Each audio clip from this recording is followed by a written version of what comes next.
My name is Sharashkin. I was born and raised in Russia in a family with beekeepers, and after getting educated in Moscow, Paris, Indiana University, and University of Missouri Columbia, getting a PhD in agroforestry and sustainable agriculture, I really felt it was time to retire and actually do something of the things that I was learning about in the sustainable agriculture and sustainable beekeeping field. So we got a homestead 11 years ago in the Ozark Mountains, literally in the middle of nowhere, and I call it the Ozark Jungle because when it rains in the springtime, it really feels like Hawaii with all the water running through the mountains. So when we got this homestead, I really wanted to do two things: to grow watermelons, because coming from Russia, there was never enough growing days and enough sunshine to have a good watermelon crop, and to have honeybees, because I was really missing the kind of unprocessed honey full of bee bread that I was enjoying back home in Russia. So I tried planting watermelons, and this was the first crop I brought in. And my daughter, who was 6 at the time, said, "Daddy, can I plant a seed too?" I gave her a packet of seed, said, "You can always try," and she tried. So after that experience, I thought, okay, forget the watermelons, let her do that. I will concentrate on the bees. And to the present day, Lada is in charge of growing vegetables and running the garden for our family. And when she's not in the garden, she is getting on her fox-trotting horses and riding through the trails in the wilderness, checking the swamp traps that I have positioned there. So we were really much more successful in beekeeping treatment-free with the local wild stock than I was in growing watermelons. And the way it started is very simply putting out the swamp traps, the boxes 40 liters or 10 gallons in volume on the trees throughout the wilderness and the Ozarks, and catching local swarms. The success rate for me catching swarm was about 50% per trap. So for every 10 traps you set out, 5 will have a swarm in. And we are talking about the wilderness swarms that have gone through the very rigorous selection for the bromides. So the kind of bees in terms of disease resistance we've been getting is extraordinary. It didn't take much time to go from 0 hives to 40 hives without buying any bees, just working with the local bees available in the wilderness. So I would catch a swarm, I would put them in a horizontal hive that I favor because it requires less management and no heavy lifting. And then the bees basically do the rest. There is very little disturbance in managing the horizontal hive the traditional way, when you just load it with frames in the springtime. The bees build out the comb on their own, and then they go foraging, and you open it in the fall to harvest some honey. We have an amazing diversity of wildflowers where I live. They really have something going on from the very early in the spring until the fall, starting with redbuds and blackberry blossoms in the spring. My main honey crop comes from winged sumac, which is an amazing plant. It's very good for our dry conditions because it can produce very good harvests of honey even when there is no rain for a month. Another plant that I thought was tropical in origin, but it is native to the Midwest, buttonbush, and gave it, and many more plants that I do not have time to acknowledge here. And for me, it was as much about working with the bees as having a wonderful experience of being out in nature instead of sitting and working in a cubicle in a large city.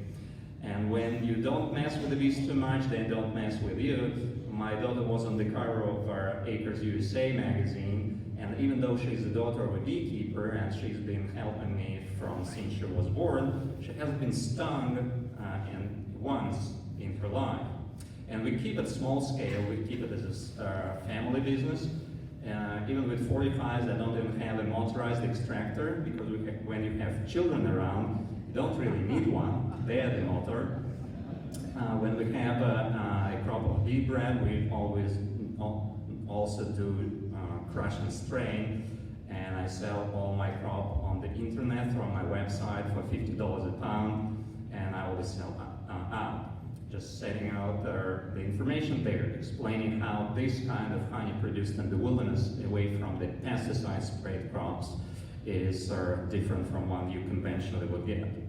I derived a lot of inspiration for my kind of beekeeping from the classical books on natural beekeeping, one written in Russian, Keeping Bees with a Smile, and another in French, Keeping Bees in Horizontal Hives, a comprehensive guide to apiculture. And for me, it's really as much about the smile as about anything else. For example, I never counted varroa mites in my hives. I never drowned 300 bees in alcohol or soapy water to count mites. Not because it's not a useful technique to control the varroa mites, but because A, I'm not going to treat anyway, and B, this is not fun. I don't enjoy chopping off heads, the chickens that we have to eat, so I didn't want beekeeping to become another chore that I don't particularly enjoy. So I have a very simple criterion of whether I want to do something in beekeeping or not. Do I really enjoy it? If not, forget about it, I'll be doing something completely different. Another question I ask myself always, would I still be doing it if I didn't need to earn money this way? If the answer is yes, I would still be doing it, then I'm on the right track. And I'm also deriving a lot of inspiration from the fact that I'm doing the kind of beekeeping that was traditional for thousands of years. You go back to the books written 100 to 200 years ago, and you will see the image of beekeeping that was as simple as putting bees in a box and not bothering them until harvest time. The book from 1835, written in Russian, tells you that peasant families commonly, and I want to stress the word commonly, had 1,000 hives, tending which required little effort, so the farmers could attend to other matters. And if you do not trust this Russian author, especially today when we're being told that Russians are not always truthful, you can go and read the classics of American apiculture like Langstroth. You open his famous The Hive and the Honeybee, 1853, and you will see exactly the same thing, that Russian and Polish beekeepers could number their colonies by the thousand. Here in America, when the European bees were brought, there was not even a need for beekeeping, so plentiful were the wild colonies all over the country. In Pennsylvania, there was so much honey in the woods, you could go and chop down a bee tree and get their honey, that there was no incentive of having bees of your own. The same in Illinois, where I live in Missouri, one person could locate 30 new bee trees in a week. Tom Seeley said it takes him a day and a half to locate a bee tree. Well, 200 years ago, you could find 5 new bee trees every day. And of course, even though they were harvesting them, cutting them down and destroying the bee nest to harvest honey, when you can chop down 2 trees a day, but you can find 5 new trees every day, the resource seems to be inexhaustible. Even when beekeeping started 100 years ago in the orchards where I now have my bees, it was very low-key. It was not movable frame hives, but just some gums, a piece of trunk with a stone on top, and bees were only visited at the time of harvest. And the historical sources say that 5 seasons out of 6 there was a harvest to be had from the bees. Today people will say that this kind of old-style beekeeping is not applicable anymore because of the varroa mites and other pest and disease issues that beekeepers and bees are facing. It's true and not true at the same time, because no matter where you look in the wilderness, there are bees surviving and actually thriving treatment-free without any help from us. And it's been my experience too. I've seen them even in the Yellowstone National Park in Montana with minus 30-degree winters. I certainly have seen lots and lots of bee trees in the Ozarks in southern Missouri. Not only that, but I've tracked many of these colonies for many, many years in observation hives. These I call my BeeTV, and this is the only channel we watch at home, but it is free and it is on 24/7. And I would put a wild swarm in a box like this, or 40 liters in size, or that would be comparable to what they would have in nature, and connect it to the outside and see what they do in real time. And they would go year after year after year with no treatments of any kind. You would sometimes see varroa mite there, a wax moth, a small hive beetle, even deformed wing virus, but the colony just coexists with all these problems and carries on. So at year 5, there will still be a thriving colony in there, completely staying treatment-free. And even when you look at them, and look closely what's the programming showing you on BTV, you realize that when bees evolve behavior like the one you see on the screen, the varroa mites don't really stand a chance. Would you agree? I would see this extensive grooming going all the time with hundreds of groomers cleaning thoroughly their nest mates. And these hives stay squeaky clean and carry on for many, many years without any involvement of my own. Not to say that we don't have any problems where I live. We have some really big issues related to beekeeping, and they're the same as beekeepers experience all over the world, even in Nepal where this picture was taken. So any guesses what is in common in terms of the challenges I face where I am and bee hunters and honey hunters face in Nepal, other than not falling from the extension ladder when you set out your swan traps? Well, I will show you the answer to this, and this is a picture of the ozarks I'm taking. The amount of deforestation that's happening right there, it is mind-boggling. You would think that deforestation is only something you can find in the tropics or somewhere where they do clear cutting in the Pacific Northwest. No, where I live, that's exactly what's happening. And the forests are receding with such a speed that in the 11 years that I've been there, we probably lost about half of the forest. People who've been there for 30 years, they said that they saw the disappearance of another half. This, of course, makes wilderness beekeeping a fairly bleak prospect if you allow the wilderness that supports the bees to be gone forever and convert it to agriculture. And facing this challenge, just as Kirk Webster said 2 days ago, that looking at the challenge of keeping his bees without treatments in the presence of varroa made him realize that this challenge is a blessing in disguise because it shows you where our practices are not adapted and where we can improve. Actually facing this kind of picture for years in and year out and looking at all these bulldozers that are raising down the landscape helped me realize that there is something intrinsically wrong with the model of beekeeping we have. And nobody expressed it better than Sharashkin in his small and his beautiful book. He said the 3 functions of agriculture and by extension of apiculture or beekeeping would be in this order: to maintain man's connection to nature, as Kirk Webster said, to have the wonderful experience of working with living beings and with the beauty of nature on a daily basis. Number 2, making the land beautiful. And number 3 only is to produce what we need for life. It's not by accident there is the word cult in the word either agriculture or apiculture. It's really a cult. It's a way of connecting to something bigger than yourself. And surprisingly, in forestry and agriculture, there are many examples of people who were approaching forestry agriculture with this mindset. First, you need to make sure it's just a good life experience for you. Then you make land beautiful, and then you do anything else you want to do on the land. In Missouri, we've had the largest landowner who acquired 160,000 acres of timberland, and he managed it sustainably to make the land more beautifully while deriving his own livelihood at the same time. When he passed a few years ago at the age of 98, instead of leaving this 160,000 acre wilderness to his family, he created a non-profit and invested it into a non-profit, so it will continue even after his death.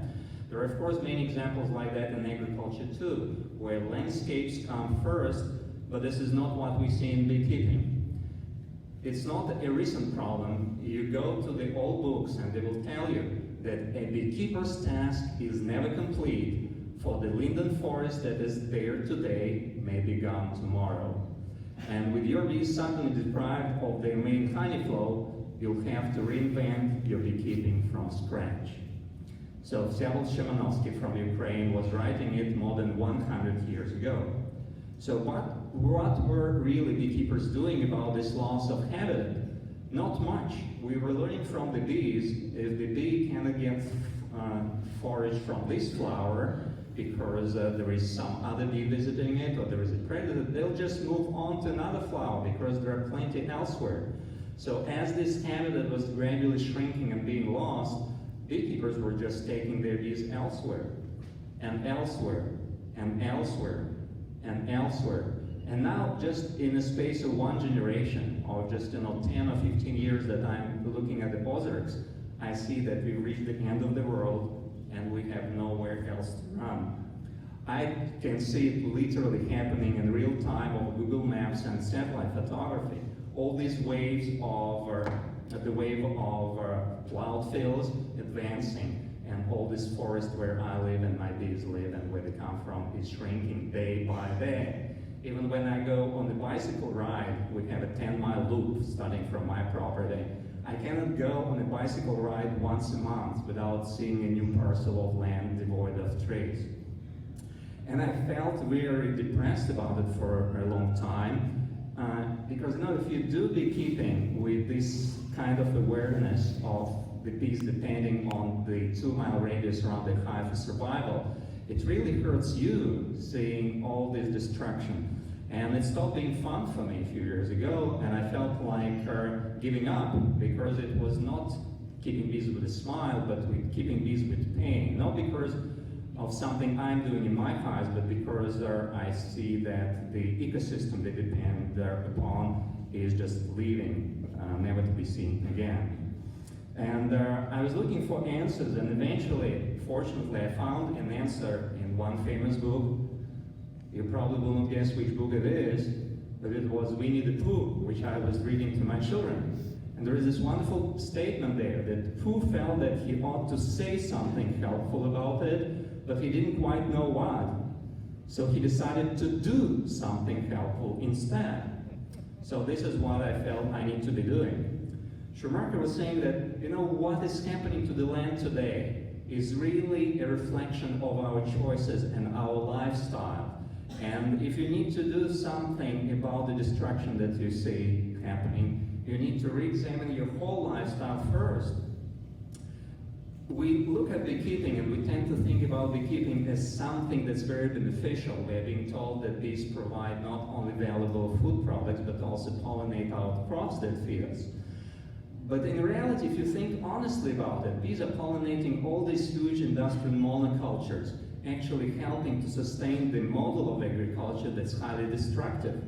Even beekeeping itself, it requires all the same inputs as many other branches of agriculture. 100 years ago, a beekeeping catalog would be 2 pages long. Now it's 150 pages long and counting. You need the petroleum and treatments and sugar feeding and plastic equipment and on and on and on. So you have all these inputs that require natural resources, and then you have all these waste products. Your used plastic frames certainly will not decompose anytime soon. And even consider the amount of lumber that goes into building the equipment. We're talking about millions of board feet every year. But even if you were to convert to some kind of low-key, all-time beekeeping using local materials to build your hives by hand or with no table saws, do you think it would solve all the problems? Well, no, unfortunately. Schumacher said something that took me, even though I have a degree in economics too, it took me 20 years to understand what he meant. And I think this calls a key, at least in my situation, to doing something helpful about the destruction I'm seeing around. He was saying, saving the land is not a question of what we can afford, but of what we choose to spend our money on. So imagine if you have a greener beekeeping operation, so you minimize the environmental impact your operation has by using recycled materials, avoiding the use of plastic, driving as little as possible from one acre to the next. But all the money that you're earning for your income in your household, you're still spending, and it goes back into the economy that keeps destroying nature. So we keep buying crap, and I use crap not in an offensive way here, but as a scientific term of things that we do not really need. you can call it stuff instead. And you know, it was the greatest mistake that environmentalists and all of us had ever since we started being concerned about environment. We thought that when we buy $2,000 worth of ochre or hardwood flooring, we're just killing 1 or 2 or 3 trees, and we can live with that. But in reality, we're killing 700 trees, and I will explain why. It's called in economics the opportunity cost. In the very direct way, unless you plow money back into conserving habitat, limiting the amount of money to buy stuff, you are missing the opportunity to use the same amount of money for conserving the resource. With the average land values in the United States, $1, just $1, will buy you a plot of land 6 by 6 feet inside. $1,000 will buy you 1 acre of marginal land. This is certainly the value of land that we see where I live. As a society, just think about that. Americans spend $135 billion a year on dental services. So that means that if we're all willing to not see our dentist for a whole year, we could buy an equivalent of 135 million acres per year to use in conservation. But you know, we cannot hope that the whole society will suddenly become as aware as to give preference to saving nature compared to saving your smile. But if you look at your personal choices, whatever you want to do in your household, you will see that there is the same choice we're making every day with every dollar we spend. Every dollar or $1,000 spent on something is the same money that could have been spent on saving the wilderness. So now when I look at any kind of expenditure in my household, I do not see dollars. I see trees and acres of trees that could be saved. I know that for every $1,000 I could be saving 50 oak trees that are much older than me or even my parents. I am missing 5 molars in my mouth, and I was quoted $25,000 to fix that. And my wife says, Leo, you should do that because people won't be listening to you if you smile with a toothless grin. But for me, spending $25,000 on dental services is 25 acres that I would be able to save.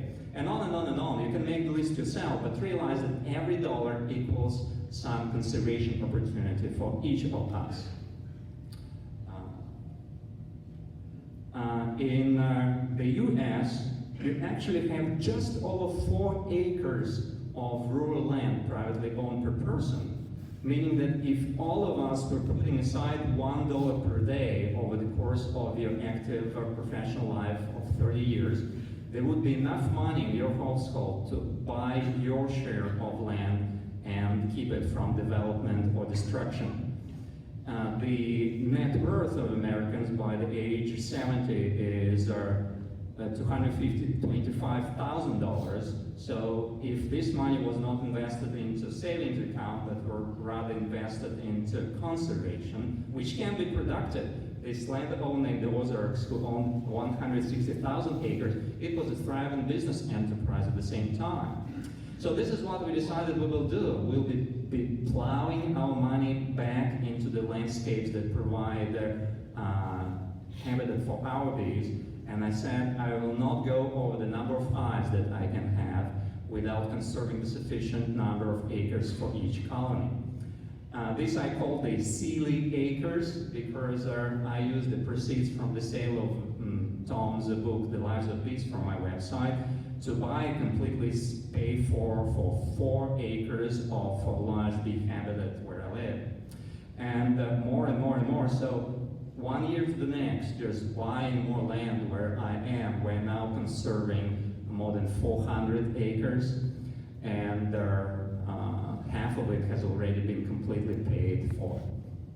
And we add more every year. And I'm not doing it out of the sense of guilt. It's really fun. I'm having fun again with my bees. It's almost like playing in a board game, and I want to win. And it also makes me feel more human. Antoine de Saint-Exupéry said that to be human means to be responsible, and I very much feel this way. So I'm thankful for the bees of making me more responsible about my beekeeping, including the landscapes they depend upon, into my vision of what beekeeping is.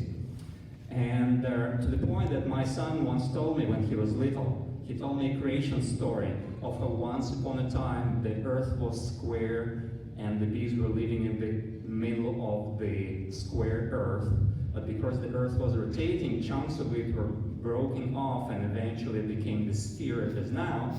But the bees were still craving square homes, so they evolved some of them to become humans so that we can build them square boxes that they were used to when they first appeared. And they were foraging on distant planets like Mars and Venus and even Florida. So I heard this kind of story from my son many years ago, but now I came to feel the same way. I came to feel like I'm an extension of the bees and bees' genotype. They cannot sell you a jar of their honey for $50 and put this money into conserving habitat for themselves, but I can do it for them. So I'm doing this on bees' behalf, and it feels awesome. I don't feel any embarrassment or being ashamed at selling my honey at $50 a pound or selling my breeder queens at $1,000 a piece, because the bees are setting the price and all the money goes back to them rather than just supporting me. And many beekeepers actually had this vision before me. Further Lozudin, the author of this Keeping Bees with a Smile book, he was writing that the one thing you can do as a beekeeper to make a difference is to plant trees and secure that there will be trees for the future generations. The magnificent linden trees stand to this very day as a living reminder of the good people who planted them centuries ago. What else could serve as such a beautiful memory of a human being? Schumacher was saying the same thing. He was saying that just planting trees can provide almost everything that we humans need for life. Well, if I bought, next time you talk to me, 10,000 acres or 1 million acres, and by the way, there are private landowners, individuals in America who own 2 million acres or more, do you think I will be happy to retire at that point of time? Well, the answer is no, because if you look at this book, Honey from the Earth, recently published, and Kirk wrote a beautiful introduction to it, there are some other challenges that I share with beekeepers around the world. Do you know what the greatest challenge for this community of honey hunters in India is? The young generation doesn't want to continue what their parents are doing. Because I won't be here forever, and none of us would, this kind of long-term vision that I have is only feasible if my children or other children, somebody else, wants to carry on and continue doing it when I'm gone. And it's a bigger challenge than one you would think. Even my daughter Lada, who was growing up on the farm, he once wanted to buy herself a $10 Barbie doll. And we were not buying her the $10 Barbie doll because she already had 5. And then she remembered that when we were buying our land, she gave $100 of her own towards the land purchase. So she said, can we sell everything so I can have my $100 back to buy the Barbie doll? I thought, gosh, after I'm gone, everything will be sold so that my grandchildren can have Barbie dolls. But now, fortunately, I'm seeing that after all these years, when we were buying the most recent 100 acres of land, Lada gave me a check for $1,000 that she earned herself in our bee business to contribute to the land purchase. So now I have hope. And I'm standing here, I'm comforted knowing that instead of bulldozers, there is now buzzing of bees on the land that I'm helping protect for 100 acres of Wildnerness, and is going back into the wild state that there are hundreds upon hundreds of 200-year-old oaks that takes 2 persons to hug that are there because of my help. And the next spring it will be like that, and there will be wild strawberries for children to eat. And one day my son told me, Daddy, when you die, you won't be able to care for your bees or for your trees. But this is okay, because I will care for them for you. I swallowed tears and I said to him, thank you very much. And I hope this will come to pass. Because, it's not the bees that really need our help. The bees are doing fine. They will figure out varroa mites, small fibulus, anything. they cannot really figure out the loss of habitat on their own. And by helping bees cope with this biggest challenge and making sure that it will last, we are also saving ourselves. If you'd like to learn more about that, I invite you to read Keeping Bees with a Smile or Keeping Bees in Horizontal Hive by Lance, which had the same kind of long-term vision based in habitat restoration and conservation. I also teach courses, 2-day courses in natural beekeeping at my farm. There is one in October. I'm also at the invitation of Bees for Development in Wales in the United Kingdom in the first weekend of October. You can come and attend the full 2-day course there. And more information on my website, horizontalhive.com. Thank you.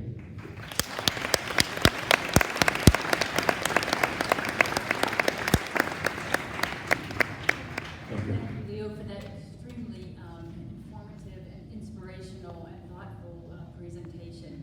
I think we do have a minute or two for questions. Would somebody, maybe 2 questions? If anybody has a question? I have a question about your conservation. Are you putting easements on the land so that individuals... No, I'm buying it as private property because I've seen over and over again that conservation easements can be overturned as long as you have a good, talented lawyer. So it's not as permanent as having it, in my vision, as a privately owned pollinate and honeybee reserve. So that's what I've done. Thank you. Okay, if we don't have any more questions, I think we'll